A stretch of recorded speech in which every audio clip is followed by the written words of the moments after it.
us. Thank you. I'm Ivana, and this is Kelly over here. Hi, Claire. Hi, Kelly. Hi, Ivana. Hi, everybody. Nice to Thank you see you for on this joining Sunday. us. Yes, thank you so Yeah, much for working with the time change. Yeah, that's absolute pleasure. It's evening here and it's very sunny actually, which has been a nice break. that's wonderful. What time is it there now? Is it It's 6 p.m. okay, it is six, okay, 6 hours. Well, we're so happy to have you. Gosh, you're busy. You've got a lot going on, Yeah, and we're so lucky that you're giving us some of your time. This book has like blown readers away. I have literally not seen one negative review, and we're all over Instagram. I feel like reading reviews all the time. So we are just kind of wondering if you could start by telling us, how has this whirlwind been for you? How are you? oh, yeah. It's just been so incredible. I'm actually right now I'm in my tiny little office, which is where I wrote the novel. It used to be my son's bedroom. It just fits in a cot, and now it's my office. And I literally wrote this novel in a vacuum. I had no idea. I was out of a deal. I'd had two novels published prior to that. I didn't know if it would connect at all. Mhm. And then also, obviously, for what's happened to happen, for the readers to show so much love for it, it has meant the world to me. And yeah, I'll probably never get over it. It's been so incredible. Yeah, I mean, everybody who's talking about it, it appeals to so many different readers because I feel like this cross genre appeal has really taken to, you had a little bit of everything in there. Can you talk a little bit about your inspiration for the story and the book and how, Oh, yeah, absolutely. And actually, just on that cross-genre thing, it's so interesting because I changed agent in the middle of writing this book, and the first two books were love stories with, I would say, dark suspense in them. But this time around, my new agent, pitched the book as being a love story with the pulse of a thriller. And I feel like readers are really into genre mashups, or perhaps they always were. I always was. But Mhm. it just feels like this time around, the crossing of the genre thing hasn't mattered at all. Quite the opposite. So we live in a very old farmhouse, and it's surrounded by farmland. Actually, outside my window today, it's very in keeping. There's a tractor at the back of the garden, and I can hear the sheep. It's the middle of harvest time, I think, and it's the inspiration came because we have three children. There was quite a big age gap, and we bought our youngest a puppy to keep him company. And one day, my husband was out running in these fields with the puppy, and it was lambing season, and he strayed into a field of sheep, and the farmer threatened to shoot him. And after that did not happen, thank goodness. In fact, he's just walked in right now, so he's still very much around at age 7 now. Um, and but what did happen was that this really vivid love triangle just popped into my head because I could picture a farmer and his wife in their field of sheep, a young couple, and I could also picture a sort of a little boy running towards them looking for his lost dog.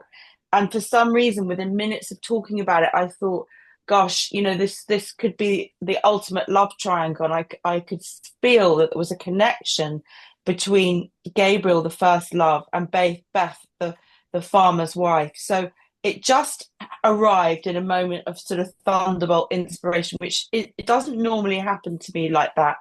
And I also knew that the little boy running towards them reminded the farming couple, Frank and Beth, as they became, of the son they'd lost. I had that thought instantly as well. And I think that what that meant was that I knew who Beth was from day one because I knew that she was a grieving mother. And it kind of informed every choice that she made. Mhm. That's amazing. That we were going to ask too if you had to do some research, extensive research for the setting being the rural country. And it sounds like you're in it. But also a lot of the farming and the technical things were very well written. So we were wondering, do you have experience with that? Is that something that, um, Yeah, well, actually, thank you for asking that because I do live in the landscape. The landscape is my landscape, and I pass the oak tree, which I think of as Bobby's oak tree, every day when I'm walking my dog. But I didn't know anything at all about farming. And, I do have tractors bombing up and down the lane, but I realized I wasn't very connected myself to the landscape. So when I decided I was going to write about a farming family, I spent a lot of time with farmers, and I learned how to milk cows. A lot of things that actually didn't make it into the book, but I think it gave me the essence of who the farmers were. And it was a real privilege spending time with them. I went and stayed with a couple who lived on a small holding, and they were just so passionate about their land and their wildlife. And could see that it was quite a hard life, that they didn't have a lot of money, that they were out in all weathers. And yet she knew the names of every single bird. She had a hide, and she was, which her husband had built for her, which is actually in the book. And she would go there and watch these nesting birds. And they were just obsessed, fixated. And I think they felt like they were keepers of the land. And Mm. even in the moments of this hard work, they would always point out moments of beauty, or, it might be a bird sort of rising into the air, a kestrel or something like that. And I just thought, gosh, they notice everything. They're so deeply, instinctively connected to the land. So in a way, just by following them, I think I became more connected with the landscape myself. So that was a really lucky. It's very evident. It feels like we can clearly tell that everything, we were immersed completely. And then the setting too, the time period, was there a specific reason that you chose this time period? Because it could have been, you know, today, it could have, but there was definitely key moments we talked about. Before you hopped on, we were saying when Gabriel and Beth originally split, how could they not have ever communicated again? But the time period did lend itself to that made sense. So we didn't know how intentional that pick of length. Well, um, it's actually when I started writing the story, and it took 4 years, and I had a couple of breaks, but it was a contemporary story, and it just wasn't quite landing. And I really think it was because it was contemporary, and it was also because the men, Frank and Gabriel, had voices as well. And it was once I realized it was a Beth story. It's a woman torn between two men and two lifestyles, and also that it was a period novel. And then it just started to fall into place. And the reason I chose 1955 and the 1950s was because I really wanted to show the contrast between Beth, a sort of working class country girl, and Gabriel, a very privileged elite boy born to a landowning family. And how easily her life is knocked off course. Both of them are very clever, and both of them have the ability to get into Oxford no problem and to pick up both share this dream of being published writers. But Beth's life just doesn't go to plan, and she faces real snobbery and prejudice. And actually, when I looked into it, the 1950s felt right, because in those days, in England, a woman couldn't go into a pub on her own. She couldn't have a mortgage. She couldn't open a bank account. Very few women did go to Oxford, but very few working class girls like Beth would have gone. And so that just really felt like exactly the right period. And then with the 1960s, I wanted to kind of show how things were changing a little bit. And so that also felt like the right period. And actually, as a writer, I've never written period before, but it's just bliss, because all those things you mentioned, communications, phones, computers, social media, all that noise is not there. You can focus on the story. It's incredible, actually. Yeah, it was nice to take a break from all of that and just be immersed in their stories. That was beautiful. The trial, everybody wants, pieces of this trial. And how did you think to weave it in how you did and keep us in suspense? And did you always know you were starting with the trial at the very beginning? Um, I didn't, and this book really came in layers. It was a love story, and it had a man always died at the beginning, and but it was about 2.5 years in, and as I say, I sort of it had been quite a difficult book, and I'd had a break and was writing something else. And that scene, that opening scene, the farmer is dead. We were on holiday, and everyone was asleep. We were in Turkey actually, and I got up and I it just came into my head, and I sat down and wrote it, and I couldn't wait for my husband to get up, and I was like, oh, I think I might have it. And then I also thought, I know I want to write a murder trial, but I was quite scared of that because I've not even read very much courtroom drama at this point, and I certainly hadn't written any. And I thought, well, this is a real stretch for me. Can I write courtroom drama? And so I went along and watched a murder trial in the Old Bailey, which is a very famous old courthouse where you can sit in the public gallery. And that was a very incredible experience, actually, because it there's so much sort of pomp and theatre in the Old Bailey. You know, the judge is up on his bench, and also I was fascinated by the barristers and how persuasive they were. And I got really quite emotionally caught up in the case that I watched. And then I came home and I wrote my own version of it. And I think at the beginning, I think it was my agent who encouraged me to seed it all the way through the novel. I had it at the beginning and the end, and I think she said you need to put it all the way through, which was very good advice, I think, because I think it really helps with the suspense element. And I actually feel probably the proudest of that bit of the book because it was the hardest for me. And I one thing I did was because I have no legal background, so I was just worried, am I getting it right? Am I getting it wrong? And I had a few Zoom calls with a retired police detective, and he was just so brilliant. He said, don't let real life get in the way of the drama. Put your drama first. And that was the best advice because I just thought, I'm in Beth's head. It's all about the emotion. And that just made it all sort of come quite naturally to me then, rather than being fixated on how things would actually happen in a courtroom. Although I have had a couple of barristers come in and say to me, yeah, it's fine. So that was great. And I got the seal of approval. That's a good compliment. Yeah, I was really thrilled to get it. You have no legal background, you said, and you did that so brilliantly, but you do have a background in journalism. And is that something you weave into your stories when you write, or do you cut that, you know, off when you write fiction? I think I think it's a sort of double-edged sword, the journalism. I think I assumed I always wanted to be a novelist. It just took me many, many years and decades to get published. But I just assumed I would become a journalist. I didn't think about being a novelist for the first, through my 20s. But and now I sort of thank those years I was a newspaper reporter because I think you're not scared of the blank page. Writing is, I've spent my entire life, working life as a writer in one way or another. So that's a gift because, you just sit down and you write. Not to say I don't get blocked at times, I do, but I'm used to just writing. But I also remember very clearly that when I started trying to write creatively again, that I found it I felt quite stymied by the sort of formulaic newspaper style. And it took me years to learn to write a bit more lyrically. But actually, I think my style probably is quite pared down. And I probably thank the journalism because maybe that's why it is, slightly pared down.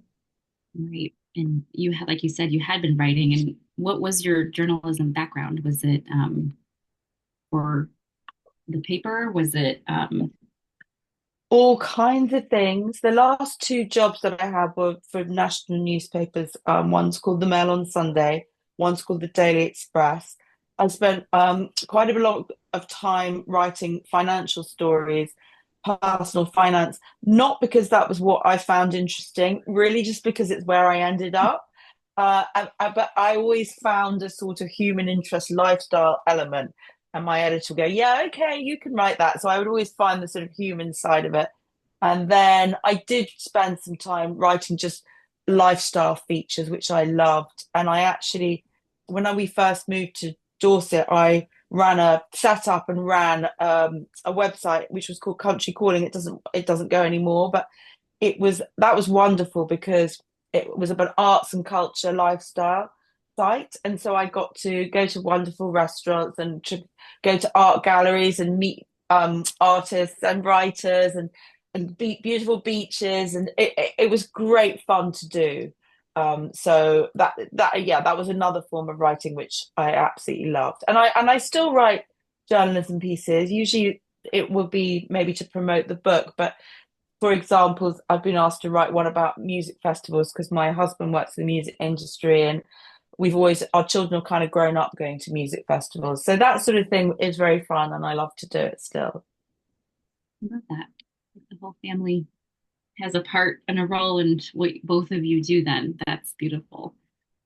They really, really do, actually. I was just saying, because two of my older children write, and they're all really into music. So the genes, yeah, they haven't deviated much. That's lovely.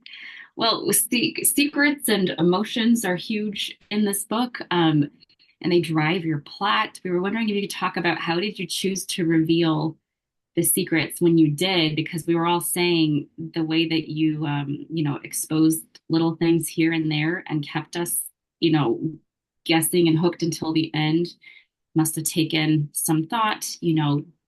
When you write like that, is that something that you planned out from beginning to end? No, Um, I'm really not a planner. I wish that I was, but it just doesn't work for me. I'm just starting a new book, and I wish I was one of these people with an Excel spreadsheet, but I can't work like that.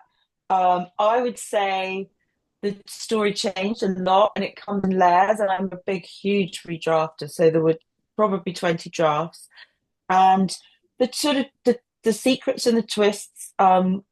I think I instinctively will end on a cliffhanger. That's kind of how I write. So I think some of it was there from the beginning, but are spoilers allowed in this chat? yeah, Has all everybody read? spoilers are welcome. Yes, we've all Oh, read it. fantastic. Okay. Yeah. So the big twist, of course, well, the two big twists at the end. So Leo being, you know, um, the one who shoots Jimmy, and then of course followed straight away is that Bobby is Gabriel's child. That both of those came quite late to me. So Leo came, I'd say, a couple of years in. I think originally Jimmy always died, but it was a tussle as you see it in the court. And then I suddenly thought it should be Leo, and I had to work very, very hard um, with the editors to make sure my things could be shrouded the way that I wanted them to be. Because of course, when you get to the copy edit stage, somebody where it's almost like you get a line check, um, there'll be questions asked about, but when did they get married, and all these sorts of questions, which I felt, and what about the gun in the car with Leah? And I'm like, well, like we can't be too explicit about that, or it will immediately everybody will know. So I worked very hard to keep those twists protected as far as I possibly could. Some people seem to guess them, but most people don't. And in terms of Gabriel being the father, it's funny because I thought about it at the very start of the novel and writing process, and I thought, gosh, no way, that's too hard to pull off. And I discounted it. And then I remember it distinctly because I was out walking the dog, and as always, and I thought, but of course, it makes sense of absolutely everything. It makes sense of why Frank takes the fall. It makes sense of the whole story. But that was a bit of a nightmare because I knew I had to do it, but then the timeline was all out of kilter, and um, I had to go back and make an awful lot of changes to make it all fit and work. And so you didn't know exactly when Frank and Beth got married and things like that. I had to shroud the sort of the dates and things like that. It was quite hard work, actually. I'm not big on detail, so that was an effort. And that's why you're drafting so much, probably, right? It's you draft and then you have to go back and rewrite those I parts. think so. And I think, I'm just somebody, I love writing, and I love it when I have a story. I love to be hooked into something. And I think how I write is I'm pulled to a big emotional scene. I start with an emotion. That's Mhm. kind of, and that's just what my novels always are. And that's what pulls me in. And I've been waiting. I've got a new book, and I had an idea, I had a setting, I had a family, but I didn't have, and I had a scene, a big emotional scene that I was writing towards, but it wasn't enough. And I think that for me is what it is that I have to sort of care deeply about the characters and their emotions, and then I Mhm. can do it. But what I then have to do is keep redrafting to find the story, to find those plot points. So they come second for sure. Fascinating. And grief and loss play such a huge role in this story. How did you aim to portray the different ways that these characters grapple with the different types of loss? Because it kind of all came back to Beth and Frank. Yeah, Um, yes, I completely agree with you. It's such a big theme in the book. And I'll just say to start with, Beth came into my head, and as a mother to three children, I sort of instinctively probably shied away from writing stories about the loss of a child because it's just so incredibly painful to imagine. But once Beth came into my head, I'm sorry, I knew that I I knew exactly who she was. I knew exactly that everything she did was driven because she was missing her son so badly, because she rightly or wrongly blamed Frank for that accident, that terrible, tragic accident, that actually a lot of her going back to Gabriel, yes, they have this incredible chemistry. Yes, they have this intellectual connection. And that probably they would have ended up together had Tessa not sort of intervened and made it, what happened. But I feel that a lot of her attraction to Gabriel was being wanting to be who she was before. And so, before grief completely altered her, it was kind of nostalgia was a part of her grief, wanting to for a moment be recognized by him as the person she used to be. She doesn't want to be this grieving mother all the time. And so that was part of the deep connection with him, I think, was looking back at who she once was. And then with Frank and Frank's arc is really about accepting his grief, facing it. Frank and Jimmy I found quite interesting to write because they're 1950s men and they lose their mother as children and they don't get any help with that. The example that their father David sets for them is just work, work, work. Don't talk about it, push it down. And I think that that's who they both become. I think that um, poor Jimmy really, you know, I wanted him to come across as somebody who's quite damaged but also lovable because, he was only 9 when his mother dies. And I think he stops caring about himself because nobody explains to him that there is perhaps another way. And I think it's at the root of everything for him. And then, of course, compounded by the fact that they later lose Bobby. So there were very different layers of grief. And I think that something I sort of realized maybe almost after I'd written it was that Frank, his journey and his arc really is to accept his guilt and to accept his grief, and that's what he does in prison. He finally faces it. He finally lets his grief and his guilt go, and then he can sort of then they can together mourn the child that they had, and that's what's wrong in their relationship is that Frank, much as he can be a bit like a saint-like character, he's deeply flawed too because he doesn't allow Beth the space to remember Bobby, and that's why the marriage is in turmoil. right. Oh my gosh.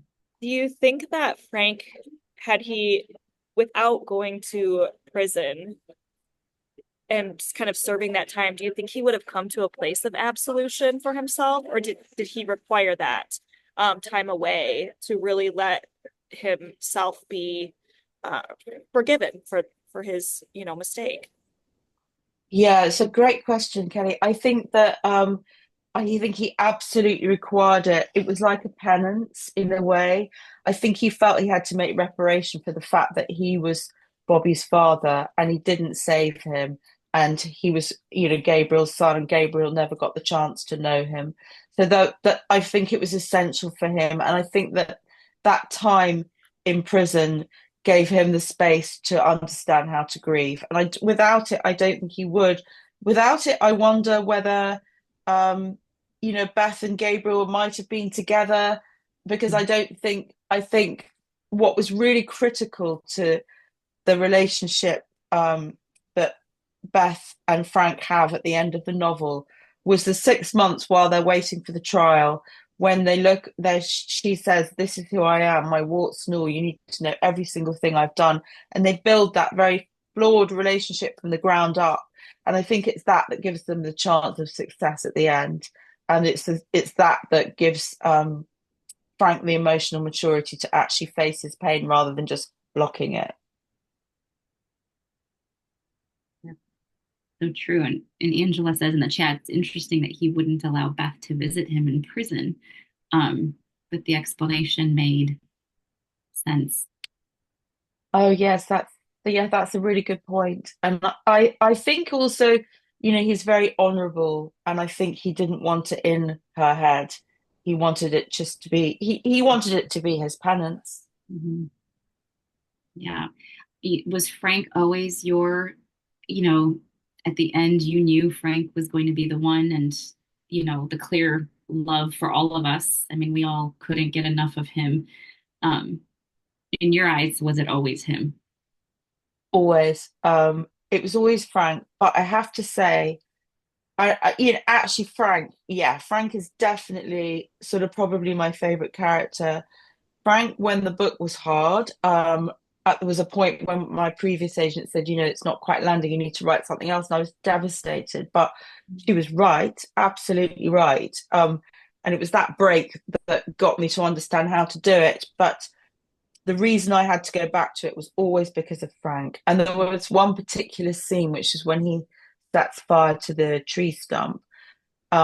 It's just so filmic for me, that scene, and it's gone in every draft, and the poem at the end, every single draft from even when it was contemporary, it was always there, and it was that scene, and it was his pain that really made me want to know what his ending was and to give him a good ending. And Frank, even though I love Beth for all her flaws, I adore her character and I loved writing her, but Frank was the one.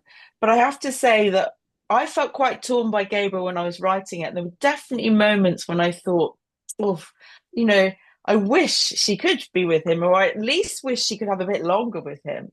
Since Mhm. she's going down this path, wouldn't it be nice if she could have 6 months or something? Oh, But yeah, the story was the story, and it was always about Frank. that's How amazing. did, oh, sorry, go ahead, No, Ivana. go ahead. No, go ahead. How did you strike that balance of because we all love Frank so much, keeping the reader on board with Beth and not like villainizing her because we had to still go along with her too. How did you strike that balance? You did it so well. Mhm. Because our heart as a reader is in two different places, just as Beth's is. Mhm. Oh, well, thank you. And also just to say, you're wrong about the negative reviews because I Yes. have come across some negative reviews, and it's always because of that. It's always because of Beth being unfaithful to Frank. Mhm. So some people really do not like her at all, which I get 100%. What I had to do there was be very careful about when I revealed what her past and her story, so that I hope that the reader, if that, it's not necessarily forgivable what she does, but I hope that it's understandable. For me, it's very understandable. And so, for example, part two ends. That was a change. There was a lot more to part two, which I got rid of because I wanted it to be that she kisses Gabriel at the wedding, and you're like, oh no, she's done it. But Mhm. then immediately afterwards is the oak tree. So you're understanding what she's going through and why she's going through it. So I did work very hard on revealing her story in a way that I hope makes sense and at least gives her, the reader would understand her motivations for doing what she does. And that is something that we've heard from readers who don't typically like infidelity in a book. I've heard from so many readers that this was okay for them in a sense of they understood, Beth, they had a connection with her and a connection with both Gabriel and Frank. And somehow I feel like your story was like one that people who don't typically prefer that in their novels that they read, it just kind of was okay. So Oh, that's good to hear because I think, none of us approve of it, and monogamy is the ideal, but I just don't think you can be too black and white about it, particularly in fiction. Mhm. Of course, the conflict's what you want as well.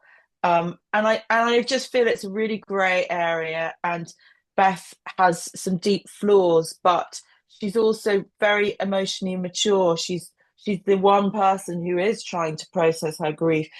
She understands and accepts. She goes into all these things that she does that are wrong with her eyes wide open. She's very honest about who she is.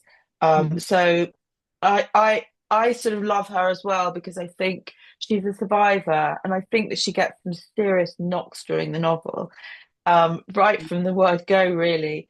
And I think one of the things I've adored about her was that she wanted what Gabriel wanted. She wanted Oxford. She had these amazing intellectual aspirations, and her life gets knocked off course. But instead, she married Frank. She learns, how to love him deeply, and she also learns how to connect to the land and to find an education through landscape.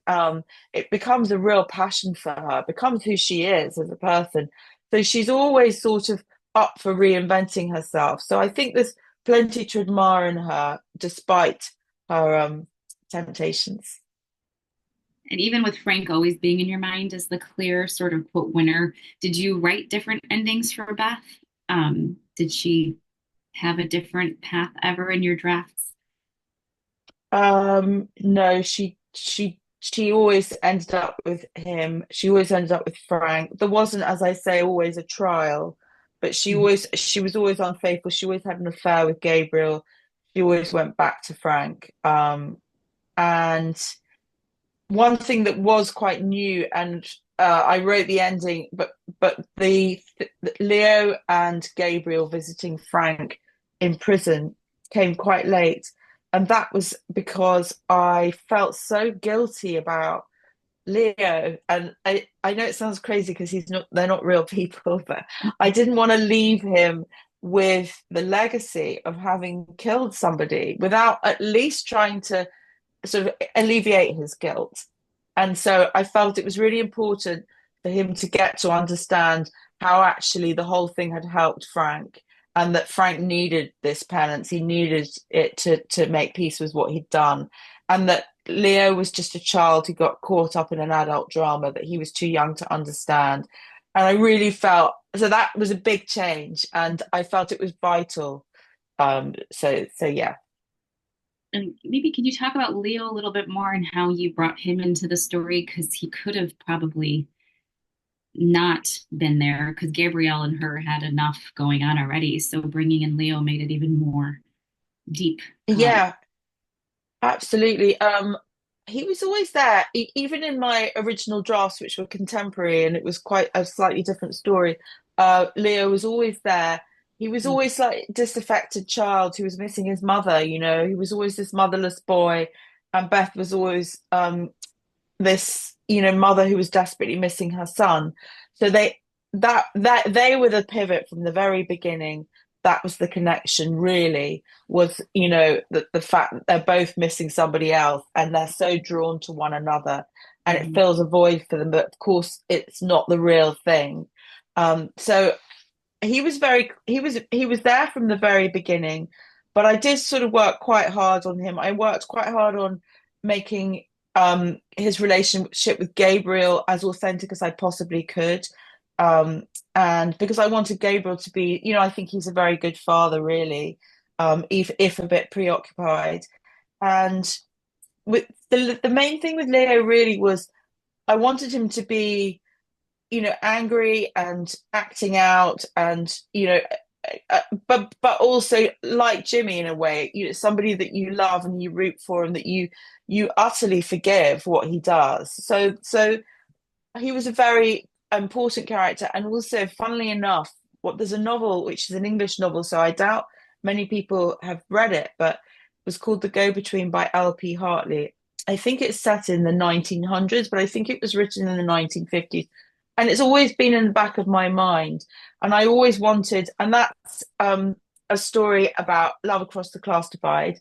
And but it's an inverse of Broken Country in a way, because it's about a girl from a big aristocratic stately home who falls in love with and has a secret clandestine affair with a farm worker on the country estate.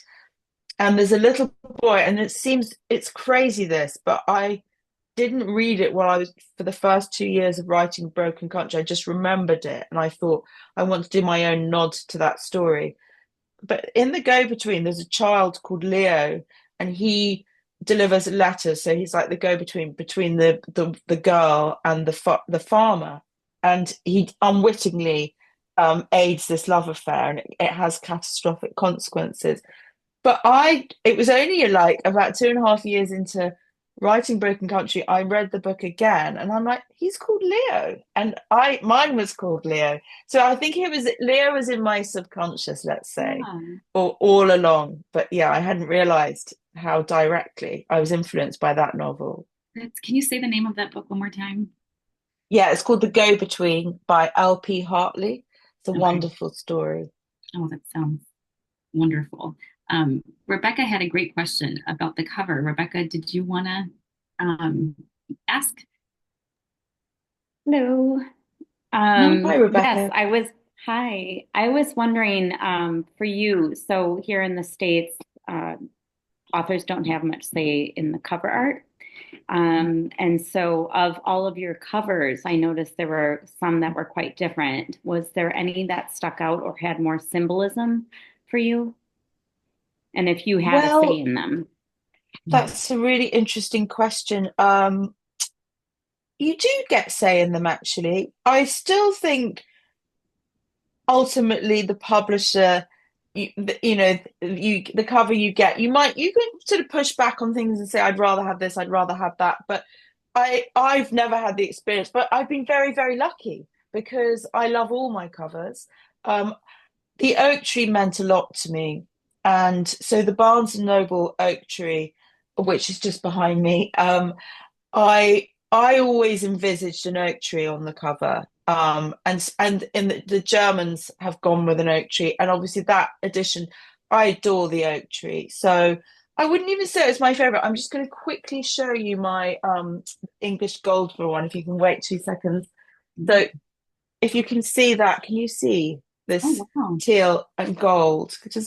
Am I showing it properly? Yes, yeah, we can see that. That's very, very beautiful. So it's the gold bird with the sort of swirling water. I think that's rather stunning. So I love that.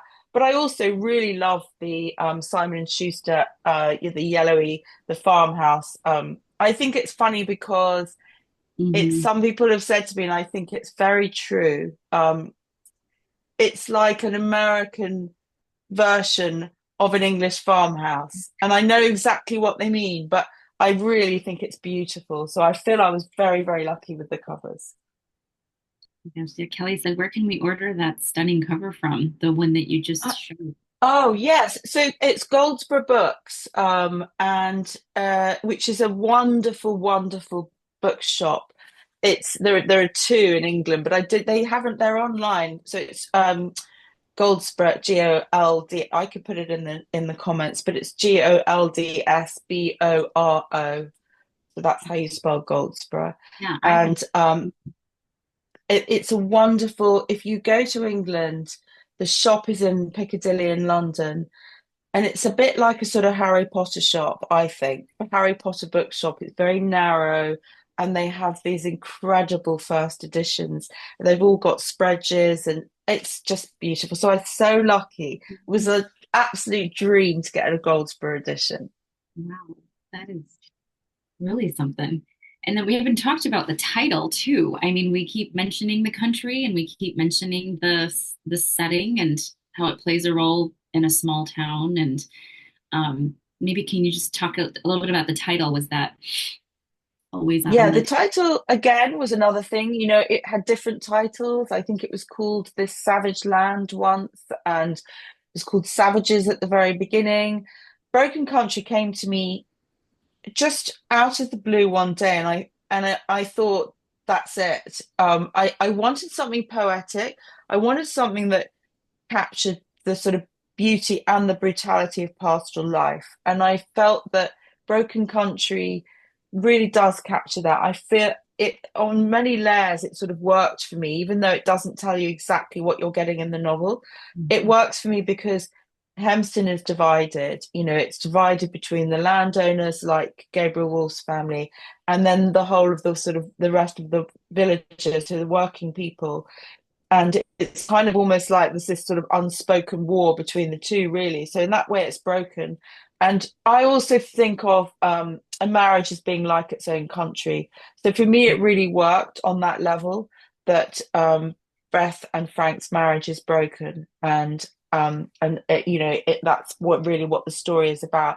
And I remember saying to my agent, "Is a broken country okay?" Because I know it doesn't tell you, a lot of people like to know exactly what they're getting from their title. And she said, yes, absolutely, it works.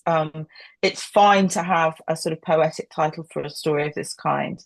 So I was really thrilled that both the US and the UK kept with Broken Country, because I felt it, for me, it just really summarizes the story and the depth of despair, I suppose. Right. So fitting. That's wonderful. Before you hopped on too, and Michelle, remember we were talking about you had a question. I wrote it down. I can ask if you don't remember, but about if Claire could write a different story. Or I thought that was a great thought. Sorry, are you asking? Oh, Oh, No, hi, Claire. hiya. No, we were talking about during the process of your writing, if you had your druthers, if you could write like a spin-off of one of the characters that felt like deserved a little bit more time, or during the editing process, was there any of your characters that you felt you had to kind of minimize your impact in your writing? Yeah, what a wonderful question. A few people have said to me, would I do a sequel? I certainly wouldn't at the moment, but I think Nina deserves another story, because yeah, do you agree? I would love to know what happens to her. She gets married. I would love to know, if I was going to do a sequel, she'd have a major role, and we would know maybe Grace and Nina's daughters would be friends, and we'd see them. So I think I'm going to go with Nina. Yeah, I think she could do with another storyline. She was one of my favorites. And if, fingers crossed, it becomes made into a film, I think she would be one of the most interesting characters to see portrayed, because she's a lot of the color in the novel, I think. yeah. Well, before you came on, we were talking about Nina and how we loved her and how she did bring a lot of different life layers to the family. And she also kind of kept me in the time period. I feel like the way that you like dressed her and the way that you made her personality really it shined for her time. And we were Oh, that's good. Yeah, happy for because her. actually, I felt it was quite good for me to be able to keep her in the sort of 60s clothes, the 60s attitudes, because it's a small farming village, Mhm, not particularly fashionable. It wasn't easy to sort of mhm. get the time period across. There's no swinging 60s going on in Hempston, really. Um, she stuck out so beautifully. That would be great. If you ever think of, doing something for her, we would all be so happy. Great. Yes, me too.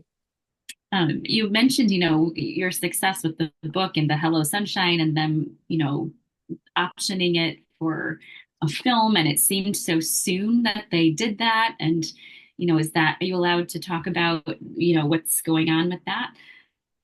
Yeah, I mean, I don't know too much yet, but I'm still very hopeful. I know that it's in development. I know that they have attached a couple of screenwriters, and I know that they're currently working on the script. But I haven't seen the script, but that's what I know, that everything is still being talked about. So that's all I know. But I think it feels very encouraging, and I'm fingers crossed, because I think it would just be incredible to see those characters on the screen. I mean, now that really would be a dream. I That, can't even imagine what it would feel like to see somebody else's interpretation of them. It would just be fascinating. that last scene too, we were saying, when when he runs up and it was just, I don't know if anybody had a dry eye. Even when you wrote it, do you cry when you write? I always want to. Yeah, I don't, but I think I did probably cry at some point at the ending. And it's funny because I hadn't read it for a long time, and then I needed to read it for some reason not so long ago. And I was like, oh, I'm getting choked. Oh, I know what it was. It was I was asked to read. I didn't know I was going to have to do this, and there was a sort of a weekend where a lot of readers were invited to go and read Broken Country. They were staying on a farm, and I was asked to read the final chapter. And so that so it was recorded, and then they heard the final chapter together. And as I was getting to it, I was like, oh, I can't be crying at my own book, but it was quite difficult not to cry. So that gets me. And the oak tree, I always feel when I get to that point, when it's coming, I'm like, oh, I don't cry, but I feel very my heart feels very full. Attached to it. That's beautiful. Yeah, Lorraine had a question. Do you want to ask your question? That's a great thought. Sure. Hi. A lot of people Hi. compare your novel to Where the Crawdads Sing, and I just wondered if you've read that novel, and if so, did any parts inspire Broken Country? Oh, that's a great question. I've read it a lot actually. I read it at the time when it came out. I loved it. Um, I when I changed agents, funnily enough, I only had 10,000 words of this new version, which was Beth, and that I was going to write a murder trial. All I had was 10,000 words, and she read it and she loved it, which was amazing. We had this brilliant conversation where she really was connected to what we could both do with this story. But I said to her, I think it's got parallels with the Paper Palace, because if you've read the Paper Palace, I think you know that it's another love triangle about happily married woman whose first love comes back, and I think you're rooting for both men, and that's what I wanted to achieve. And my agent said, I'm thinking Where the Crawdads Sing, and that was the first time that comparison was ever made to me. And then when I started writing the the courtroom drama element, I read the novel again. Particularly the trial bits, and although they're completely different, and it was just very interesting to see how Delia Owens did it, and they are different novels. But I've watched the film again recently, and I'm so struck by the comparison, because it's about nature, because it's about first love, because there's a murder trial. I honestly didn't set out to replicate Where the Crawdads Sing, but now that I've read it more and I've watched the film, I'm like, wow, there really are some strong similarities and huge differences, of course. And I love that she has the blurb on the cover of the copy that I have. She blurbs your book, which is just like a perfect blend of authors coming together to support each other. That's just. Oh, it was wonderful. I couldn't believe it. I felt very honored that she did that, because I'm a big fan. Yeah. Rebecca, did that answer your question that or you said you had a similar question? Yeah, well, we were talking about the Hello Sunshine. I was thinking on film. So this is actually my second Zoom with you. I kind of spied in on Mama Lee Allen's book club. Oh, Yes. First of all, for my first meeting of you, like I said, I sat back. You remind me of Julie Andrews. So you're lovely. I love And I that. wanted to come back to see you again. But Thank yeah, you. so for the flip side on the film, I actually, whenever I read certain books, I generally see movies, like almost all the time. And this reminded me more of like Legends of the Fall, or what's the other, the Thornbirds, Oh, the wow. sweeping love story and love triangle. And so I didn't know if you've seen those older films, and if you've, had any thoughts in your mind of how you would portray, this movie, or approve a slightly different screenplay of it. Um, I haven't seen the movies, but I remember The Oh, wow. Thornbirds. What a book that was. I remember that from years and years ago. Mhm. Um, but a couple of people have said to me Bridges of Madison County. And so, which again, I haven't watched for decades, but I think maybe there's an element of that too. Um, so no, I hadn't thought about it, but I'm now going to go and watch Legends of the Fall and see. Maybe you're right. I I would mean, love it there's if a you were. young Brad Pitt in there. It's pretty, Okay, Can't it's an miss. easy watch. You know what? Perfect. You Thank know which you. That's other my Sunday movie night viewing. just popped into my head? Remember the old movie with Harrison Ford when he's part of the Amish village? Oh, Witness? Witness. Yes. Brilliant. Oh my gosh, that's so, Yes. with like Samuel Yes. Hassan, and I mean, my mom watched that when I was growing up. That was always on the TV, and they had a love affair. And wow, that just popped into my well, head. that's what I always think. I mean, for a lot of people in books, fictional books are fictional books, and a lot of people won't read because of a love triangle. But I mean, life is life. Like you always have a first love, and then maybe some people marry their first love, but it doesn't always happen that way. So I think this type of thing is more real life, even if it's just thought. And Hmm. so I don't know. I didn't have a problem with that at all. No. Yeah, I agree, and I think it's two things. I think people do have a problem with first love stories and love triangles, and I've seen people say, "I won't read a love triangle." Equally, a lot of people have said to me, "Wow, it really made me it feel so sort of full of emotion," because what I feel about first love is, I wasn't sort of writing and reflecting on my own relationships from years and years ago, but my daughter, who's 23, she was 21 going through her first love affair when I was writing it. And I'm sure some of that filtered in because I could see how huge it was. Like it was a big, big, big deal. And I think that it reminded me of how enormous those feelings are. And I think a lot of readers have got in touch to say, gosh, they felt quite emotional about the first love side of it. And I think we all keep those sort of visceral. What I feel about first love is it can be reactivated by a song or a thought or a smell. And I feel it's almost like it's in your DNA and you forget about it. And then something can bring it all back. And I think for everybody, those feelings are so, so strong. Your first time is just bigger than anything else. Oh my gosh. Can you, before we wrap up, can you talk about what you're working on currently? What's next for you? Yes, I can. Absolutely. It's been so when I had a couple of pauses when I started writing another book, and I wouldn't say I've gone back to the book, but I've gone back to the setting, and the setting is a clifftop hotel on a crumbling clifftop in the Jurassic Coast, which is in Dorset again. So I'm going to be. It's about sea, and it'll be so. It's a family. I won't say too much about the story, but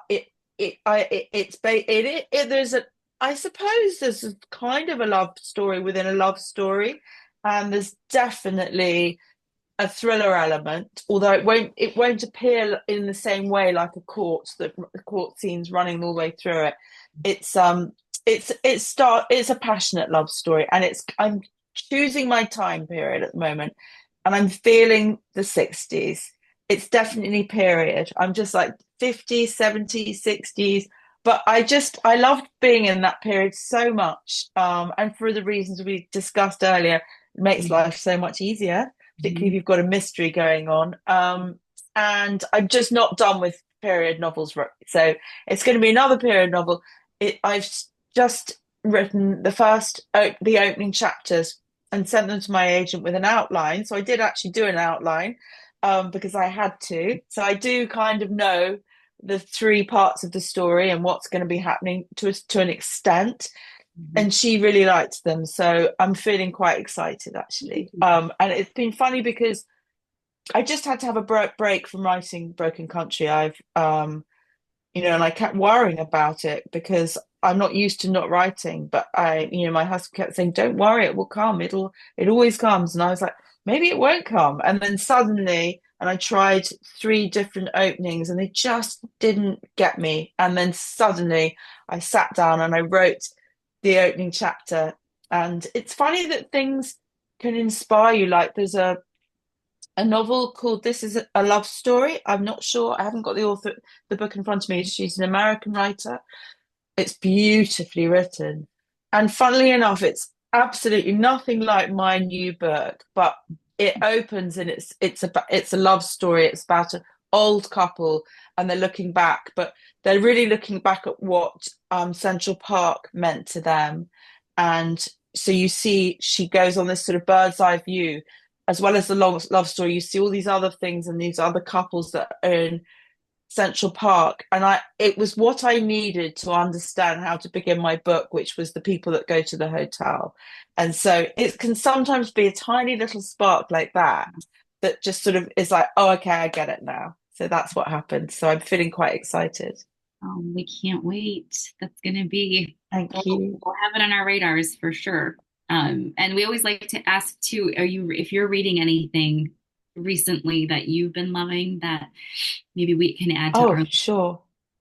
Yeah, a couple of things that have really blown me away recently. One was called Leaving by Roxana Robinson. Do you know her? She's a American writer, and it was one of those books that is maybe a little bit under the radar. I mean, I think she's a very successful writer, but I hadn't heard about this book. I think it came out maybe 18 months ago. Gosh, it's wonderful. And I mean, talk about Bridges of Madison County. It's about it's like Broken Country. It's about a first love affair that comes back and disrupts a marriage. But what's really interesting about it is that this couple are in their 60s, and so they're older, and it's about the effects on the grown-up children. And oh my goodness, it's sort of quietly devastating. Incredible. When I was traveling around the UK doing a tour, and I had this book, and I could hardly get off the train. I was so immersed. And the other book I've just recently wrote is completely different. So, so good. I don't know if it's out in the States yet. I think it probably is. It's definitely out in the UK, and it's called The Death of Us by Abigail Dean. And she wrote, you might know Girl A was her big breakout novel. So it is very dark, but it's beautifully written, and it's about a serial killer who is caught finally 30 years later, and it's about his trial, but it's really much more about his victims and how his attacks affected his victims. But that it's also within that, it's the most beautiful love story between this couple. So it's kind of it's a lot of things I would imagine I wouldn't want to read because I don't love very, very dark fiction. But it's so much more than that. It's exquisitely written. It's a beautiful love story. It's really it's so well done, and it's compulsive. I was actually reading it. I think it was over Easter, and my grown-up children were home, and I could hear them having breakfast. And I just couldn't get out of bed. I was just like, sorry guys, but I've just got to have another 5 pages. So it's one of those books you can't put down.